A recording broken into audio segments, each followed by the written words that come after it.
Welcome, welcome, welcome. Hello, I'm your host, Mrs. M. And if you haven't, make sure you click the link below.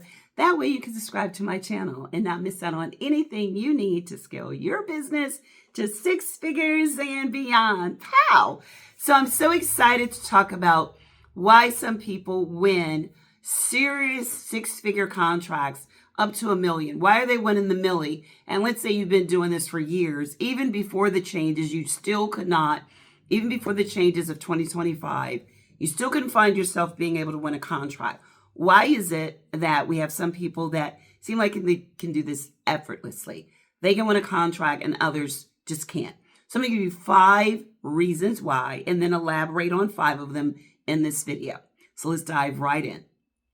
The first reason, people treat it like a get-rich-quick thing. I don't want to say scheme, but thing. Because so many people talk about winning. I won a government contract for $200,000 and this and that. People assume I'm going to go on sam.gov. I'm going to get my cage code. 2 weeks later, I have my cage code and bam, I am going to land a contract worth hundreds of thousands of dollars just like that.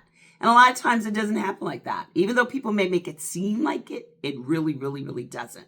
So don't treat it like a get-rich-quick scheme or thing, and make sure you already know to look at it as a viable business that can really make a difference in your life, because government contracts, whether it be state or federal, is a great way to actually become rich. You really can.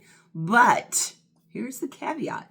You've got to put the work in. You have to put the energy in. You have to think of what you have to do and be intentional.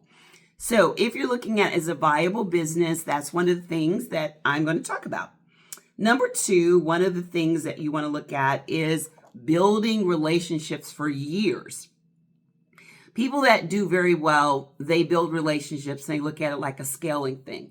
They will move one to the other to the other. They don't look to step over any steps. So that means, like, I've learned addition, then I've learned subtraction, then multiplication, then division, and so on and so forth. Just like when we're learning English, we have to learn our vowels and our consonants, and that's what we're looking to do.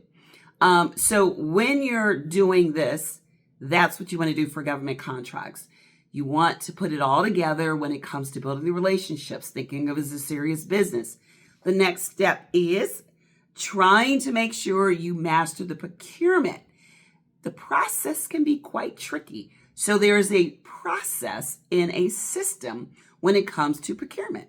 And I have all this so I don't forget anything. Sometimes when you do things often, you can make it easier or sound easier than what it really is. And because I do it a lot, I wanted to make sure that I really thought about why some people seem to make it seem effortless and others struggle, and they end up losing, hope, because they think, wow, so-and-so made it seem so easy. I'm just here to say it's not as easy as a lot of people make it sound. It is not hard, but it is a process. So treating it not like a lottery ticket, a get-rich-quick thing, building sound relationships, understanding the procurement process. Step number 3 is investing time, making sure that you invest time in what you're doing, understanding that you have to be intentional with setting your goals. Have in mind what you're looking to achieve. I want to get into government contracts. I want to win my first contract by this date, and I want to win it in this, whatever industry. So not being general, but being specific with what you want, when you want it, and then writing out what you're going to do every single day. So I'm going to get on sam.gov and look for current opportunities. I'm going to get on FPDS and look for expiring contracts. I'm going to set up the filters on FPDS so I can filter in this and filter out that. I can look at when dates, when they're getting ready to expire. Then I can go on acquisition and I might be able to do this. I go on LinkedIn and see if I can build relationships. I'm going to this many events next week. Come up with an actionable items list. Don't just say I want to get a 6-figure government contract, but come up with activities and then hold yourself accountable.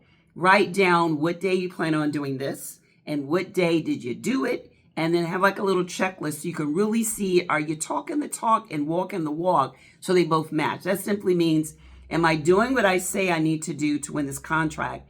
And you can really look at yourself. If you say that by Sunday you're going to have done all these activities and Sunday comes and guess what? You haven't done them. Then you have to take a look at yourself and say, do I really, really, really, really want to win this contract? So building relationships, setting our goals, knowing specifically the procedure for doing procurement. Let me make sure I haven't missed anything. And then this is one of my favorite, positioning myself where I'm solving a problem. I am giving a solution, not just giving a service. So I'm giving a solution to a problem. I'm a problem solver, not just providing a service. And that is the way I want you to look at it, because we need to be a shift in the way we're thinking. If we go into it looking that we can solve a problem, then voila, we're going to end up thinking that I need to be here for this buyer. They need me because I'm going to solve a problem for them. And it's your goal to educate them on the problem you're going to solve. So once you educate them on the problem you're going to solve and you say it with confidence and clarity, you won't have to worry about them thinking you're not bringing anything to the party, because you're going to really, really let them see that you can and you will. So let me see if there's anything else that I missed. And making sure that we build relationships with the right people. That means the individuals that may be connectors. Some people are great connectors. They can connect you. And they may not be doing something, but they're really great connectors. Building a team, having an understanding that you don't want to eventually do this all the time by yourself. Hear a lot about solopreneurs and all that. It's really great, but try not to just do this all on your own. Try to build a team. I have never, ever, ever been able to get far without having the connections and the relationships and having a team, no matter what. If I'm doing private or government, a team. And I simply mean you can hop on Fiverr and get someone for admin, do your invoicing, you can do Upworks, you can look at getting a subcontractor because you may not be able to do an employee all the time. I know I couldn't when it came to payroll. It can be very expensive.